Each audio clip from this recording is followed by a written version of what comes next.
Iran যদি সত্যি যুদ্ধক্ষেত্রকে মধ্যপ্রাচ্যের সীমানা পেরিয়ে ইউরোপের দিকে ঠেলে দেয়, তাহলে এই সংখ্যা তার শুধু ইরান যুক্তরাষ্ট্রের লড়াই থাকবে না, বদলে যেতে পারে পুরো যুদ্ধের মানচিত্র। আর সেই আশঙ্কাই এখন সবচেয়ে বেশি নাড়া দিচ্ছে ওয়াশিংটন, লন্ডন থেকে শুরু করে ন্যাটোর সদর দফতর পর্যন্ত।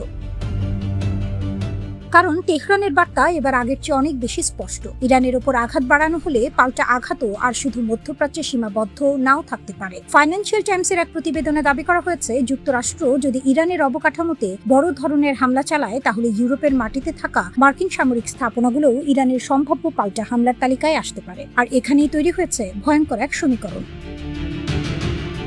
লক্ষ্য হিসেবে আলোচনায় এসেছে দক্ষিণ পূর্ব ইউরোপের মার্কিন সামরিক অবকাঠামো, বিশেষ করে বুলগেরিয়ার বেজমের বিমান ঘাঁটি। গত মাসে এই ঘাঁটিতে মার্কিন KC-135 জ্বালানি সরবরাহকারী বিমান ও সামরিক কর্মী মোতায়েনের অনুমতি দিয়েছে বুলগেরিয়া। ফলে তেহরানের চোখে এটি এখন শুধু একটি বিদেশি বিমান ঘাঁটি নয়, বরং মধ্যপ্রাচ্যে মার্কিন সামরিক অভিযানের সম্ভাব্য সহায়ক ঘাঁটি। আর ইরানের অবস্থান হলো, যে দেশ মার্কিন সামরিক কর্মকাণ্ডে সহযোগিতা করবে তাকে নিরপেক্ষ হিসেবে দেখা হবে না।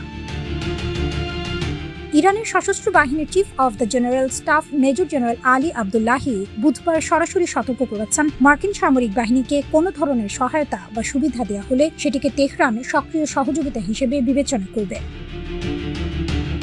এই বক্তব্যের গুরুত্ব বুঝতে হলে বুলগেরিয়ার সিদ্ধান্তটির দিকে তাকাতে হবে। বুলগেরিয়ার পার্লামেন্ট যুক্তরাষ্ট্রকে বেজমের বিমান ঘাঁটিতে সর্বোচ্চ 8টি KC-135 ট্যাঙ্কার বিমান, প্রায় 250 জন কর্মী এবং প্রয়োজনীয় সরঞ্জাম রাখার অনুমতি দিয়েছে। অনুমতিটি 1 অক্টোবর পর্যন্ত কার্যকর থাকার কথা।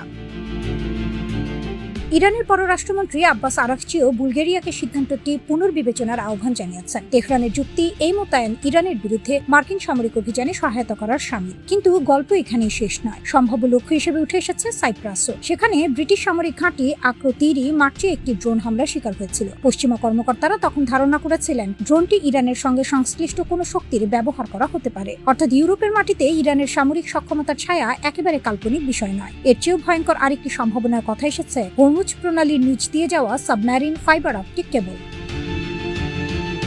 এই কেবলগুলো কেটে দেওয়া হলে শুধু সামরিক যোগাযোগ নয়, আন্তর্জাতিক বাণিজ্য ও ডিজিটাল যোগাযোগ ব্যবস্থাতেও বড় ধরনের ধাক্কা আসতে পারে। অর্থাৎ তেহরান যদি সংঘাতের পরিধি বাড়াতে চায়, তার যুদ্ধ কৌশল শুধু ক্ষেপণাস্ত্র ছোড়ার মধ্যে সীমাবদ্ধ থাকবে এমনটা ধরে নেওয়ার সুযোগ নেই। এখানেই ইরানের কৌশলের সবচেয়ে বড় চমক। তেহরান বুঝতে পারছে, যুক্তরাষ্ট্রের সঙ্গে প্রচলিত সামরিক শক্তির তুলনায় সরাসরি প্রতিযোগিতা করা কঠিন। তাই যুদ্ধের ক্ষেত্র যত বেশি ছড়িয়ে দেওয়া যায়, আমেরিকার জন্য ঝুঁকিও তত বাড়বে।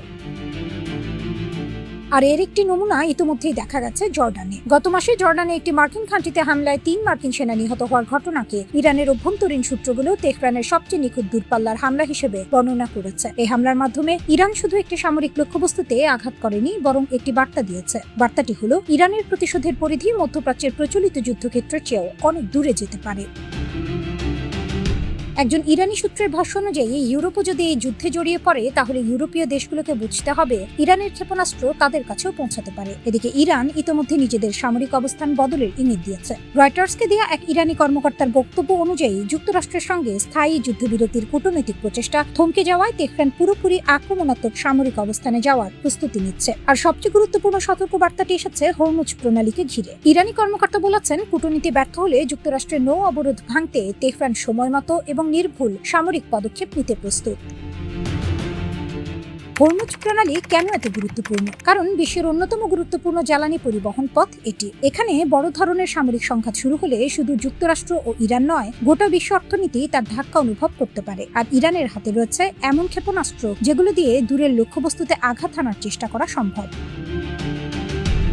সামরিক বিশ্লেষকদের মতে, ইরানের শাহাব সিরিজের মাঝারি পাল্লার ব্যালিস্টিক ক্ষেপণাস্ত্র দক্ষিণ ও দক্ষিণ পূর্ব ইউরোপের কিছু মার্কিন লক্ষ্যবস্তুতে হামলার ক্ষেত্রে ব্যবহার করা যেতে পারে। তবে দূরত্ব বাড়লে এসব ক্ষেপণাস্ত্রের কার্যকারিতা ও নির্ভুলতা নিয়ে প্রশ্ন রয়েছে। অর্থাৎ ইরানের হাতে ইউরোপ পর্যন্ত পৌঁছানোর সক্ষমতা থাকলেও প্রতিটি হামলা যে ধ্বংসাত্মক হবে এমন নিশ্চয়তা নেই। ডিয়েগো গার্সিয়াকে ঘিরে আগের ঘটনাগুলো সেই বাস্তবতাই দেখিয়েছে। ফেব্রুয়ারিতে যুক্তরাষ্ট্র ও ইসরায়েল ইরানের বিরুদ্ধে যুদ্ধ শুরু করার পর ওয়াশিংটন অভিযোগ করেছিল, তেহরান ভারত মহাসাগরের প্রায় 4000 কিলোমিটার দূরে অবস্থিত মার্কিন ব্রিটিশ ঘাঁটি ডিয়েগো গার্সিয়ার দিকে একাধিক ক্ষেপণাস্ত্র ছুড়েছে। কোনো ক্ষেপণাস্ত্রই লক্ষ্যবস্তুতে পৌঁছাতে পারেনি। কিন্তু ব্যর্থতার মধ্যেও একটি বিষয় পরিষ্কার হয়েছিল, ইরান তার প্রচলিত যুদ্ধক্ষেত্রের বাইরে দূরপাল্লার হামলার সক্ষমতা পরীক্ষা করছে। আর ন্যাটো বিষয়টিকে হালকাভাবে নিচ্ছে না। ন্যাটোর এক কর্মকর্তা বলেছেন, জোট যে কোনো হুমকি মোকাবিলায় প্রস্তুত এবং সব মিত্রকে রক্ষায় প্রয়োজনীয় পদক্ষেপ নেবে। তিনি মনে করিয়ে দিয়েছেন, চলতি বছরের শুরুতে তুরস্কের দিকে ইরান থেকে ছোড়া ব্যালিস্টিক ক্ষেপণাস্ত্র ন্যাটোর আকাশ প্রতিরক্ষা ব্যবস্থা 4 দফায় সফলভাবে প্রতিহত করেছিল। এখানে একটি বড় প্রশ্ন সামনে আসে, ইরান কি সত্যি ইউরোপে হামলা করবে, নাকি এটি মূলত একটি কৌশলগত ভয় দেখানো? সম্ভবত দুটোরই কিছুটা, কারণ তেহরান জানে ইউরোপে সরাসরি হামলা করলে ন্যাটোর সঙ্গে সংঘাতের ঝুঁকি তৈরি হবে, সেটি ইরানের জন্য ভয়াবহ পরিণতি ডেকে আনতে পারে। কিন্তু একই সঙ্গে ইরান এটাও জানে ইউরোপীয় ভূখণ্ডকে সম্ভাব্য যুদ্ধক্ষেত্র হিসেবে তুলে ধরতে পারলে ওয়াশিংটনের উপর রাজনৈতিক চাপ বাড়বে। আর তেহরানের এই চাপের কৌশল এখন শুধু কথায় সীমাবদ্ধ নেই। ইরানের সর্বোচ্চ নেতা মোস্তফা খামেনি সম্প্রতি সামরিক ও ইসলামিক রিভলিউশনারি গার্ডসের গুরুত্বপূর্ণ পদে নতুন কর্মকর্তাদের নিয়োগ দিয়েছেন। আহমদ ওয়াহিদিকে আইআরজিসির প্রধান এবং হোসেন তাইয়েবকে বাসিজের কমান্ডার করা হয়েছে। আইআরজিসির রাজনৈতিক বিষয়ক উপপ্রধান ইয়াতুল্লাহ জাভানি বলেছেন, এখন পর্যন্ত ইরানের সামরিক অভিযানগুলো ছিল প্রতিরক্ষামূলক, কিন্তু ভবিষ্যতে পরিস্থিতি বদলে যেতে পারে। তিনি প্রতিপক্ষকে কৌশলগত চমকের জন্য প্রস্তুত থাকতে বলেছেন। এই একটি শব্দ কৌশলগত চমক হয়তো পুরো গল্পের সবচেয়ে গুরুত্বপূর্ণ অংশ, কারণ ইরান কি করবে, কোথায় আঘাত করবে, কিংবা কিভাবে পাল্টে আঘাত করবে তার সবকিছু প্রকাশ্যে বলা হচ্ছে না, বরং তেহরান ইচ্ছাকৃতভাবেই অনিশ্চয়তার একটি আবহ তৈরি করছে। আর সেই অনিশ্চয়তাই এখন সবচেয়ে বড় অস্ত্র। তেহরানের ভেতরেও অবশ্য সবাই একইভাবে ভাবছে না। কিছু কর্মকর্তা আশঙ্কা করছেন ইরান হয়তো অতিরিক্ত ঝুঁকি নিচ্ছে, কিন্তু কট্টরপন্থীদের যুক্তি আরো কঠিন। যুক্তরাষ্ট্রকে বিশ্বাস করা যায় না, তাই ভবিষ্যৎ কোনো চুক্তি হলে সেটি মানতে ওয়াশিংটনকে বাধ্য করার মতো মূল্যও দিতে হবে। এই ভাবনার প্রতীক হয়ে সামনে এসেছেন সাবেক আইআরজিসি কমান্ডার মোহসেন রেজাই। তাকে দেশের নিরাপত্তা কাঠামোর গুরুত্বপূর্ণ শীর্ষ পদে বসানো হয়েছে। এর অর্থ কি? সম্ভবত তেহরান কূটনীতির দরজা পুরোপুরি বন্ধ করেনি, কিন্তু একই সঙ্গে দরজার পাশে অস্ত্রও রেখে দিয়েছে। এখন তাই প্রশ্নটা আর শুধু ইরান কি যুক্তরাষ্ট্রের সঙ্গে যুদ্ধ করবে নয়, প্রশ্নটা আরো বড়। ওয়াশিংটন যদি চাপ বাড়ায়, ইউরোপীয় দেশগুলো যদি মার্কিন সামরিক অভিযানে সহযোগিতা করে, আর তেহরান যদি সেই সহযোগিতাকে সরাসরি শত্রুতা হিসেবে গণ্য করে, তাহলে কি মধ্যপ্রাচ্যের যুদ্ধ ইউরোপের দরজায় এসে দাঁড়াবে? এই মুহূর্তে উত্তর অজানা, কিন্তু ইরান যে বার্তাটি দিতে চাইছে তা পরিষ্কার। তেহরান বলছে যুদ্ধের সীমা কে ঠিক করবে সেই সিদ্ধান্ত শুধু ওয়াশিংটনের হাতে নেই। যুক্তরাষ্ট্র যদি এক ধাপ এগোয়, ইরানও এক ধাপ পিছিয়ে যাবে এমন নিশ্চয়তা নেই, বরং তেহরানের হুমকি আরো কঠিন। যুদ্ধ যদি সীমা ছাড়ায়, ইরানও সীমারেখা মানবে না। আর এই কারণেই আজ ইরানকে ঘিরে সবচেয়ে বড় আতঙ্ক ক্ষেপণাস্ত্রের সংখ্যা নয়, আতঙ্ক হলো পরবর্তী ক্ষেপণাস্ত্রটি কোথায় পড়বে, আর তার পরেরটি কোন দেশকে এই যুদ্ধে টেনে আনবে কেউ জানে না। ফাইন্যান্সিয়াল টাইমস ইরানের সরকারি বলয়ের ঘনিষ্ঠ 2 সূত্রের বরাত দিয়ে জানিয়েছে, যুক্তরাষ্ট্র নতুন করে বড় সামরিক অভিযান শুরু করলে দক্ষিণ পূর্ব ইউরোপে থাকা মার্কিন সামরিক স্থাপনাগুলোর সম্ভাব্য লক্ষ্য নিয়ে মূল্যায়ন করেছে ইরানের সামরিক বাহিনী। এই তথ্য সত্য হলে এটি নিছক আরেকটি সামরিক হুমকি নয়, বরং এটি ইরানের যুদ্ধ কৌশলে একটি বড় পরিবর্তনের ইঙ্গিত। কারণ এতদিন ইরানের পাল্টা আঘাতের সম্ভাব্য ক্ষেত্র হিসেবে আলোচনায় এসেছে ইসরায়েল, উপসাগরীয় অঞ্চলের মার্কিন ঘাঁটি, জ্বালানি অবকাঠামো এবং আঞ্চলিক সামরিক স্থাপনাগুলো। কিন্তু এবার তেহরানের হিসাবের মধ্যে ঢুকে পড়ছে ইউরোপ। প্রতিবেদন অনুযায়ী সম্ভাব্য লক্ষ্যবস্তুর আলোচনায় এসেছে বুলগেরিয়া। দেশটি গত মাসে মার্কিন রিফুয়েলিং বা জ্বালানি সরবরাহকারী বিমান ব্যবহারের জন্য বেজমিয়ার বিমান ঘাঁটি উন্মুক্ত করার অনুমোদন দিয়েছিল। ইরানের দৃষ্টিতে এই ধরনের ঘাঁটি যদি তাদের বিরুদ্ধে সামরিক অভিযানে সহায়তা করে, তাহলে সেটি আর নিরপেক্ষ স্থাপনা নয়, বরং সম্ভাব্য সামরিক লক্ষ্য।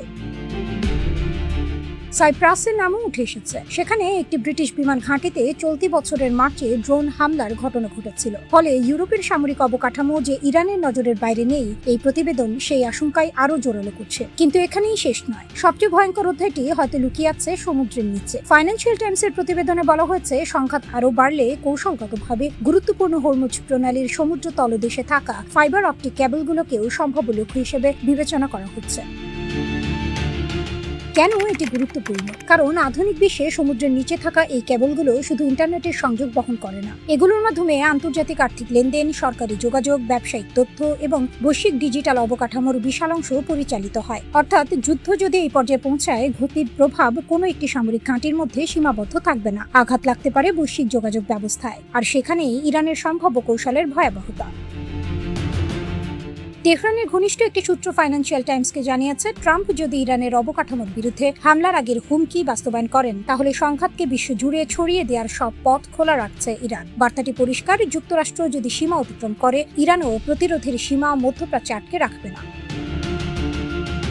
এখানে ইরান নিজেকে শুধু আক্রান্ত দেশ হিসেবে দেখছে না, বরং এমন একটি বার্তা দিতে চাইছে যে তার বিরুদ্ধে যুদ্ধ শুরু করলে যুদ্ধের মূল্য দিতে হবে বহু দূরে, বহু ফ্রন্টে। আর এই জায়গাটি পুরো পরিস্থিতিকে আরো বিস্ফোরক করে তুলছে, কারণ ওয়াশিংটন ও তেহরানের মধ্যে কূটনৈতিক দরজা এখন প্রায় বন্ধ। মার্কিন প্রেসিডেন্ট ট্রাম্প স্পষ্ট করেছেন, এই মুহূর্তে ইরানের সঙ্গে কোনো আলোচনা বা কথোপকথন চলছে না, নিকট ভবিষ্যতে বৈঠকেরও কোনো সূচি নেই।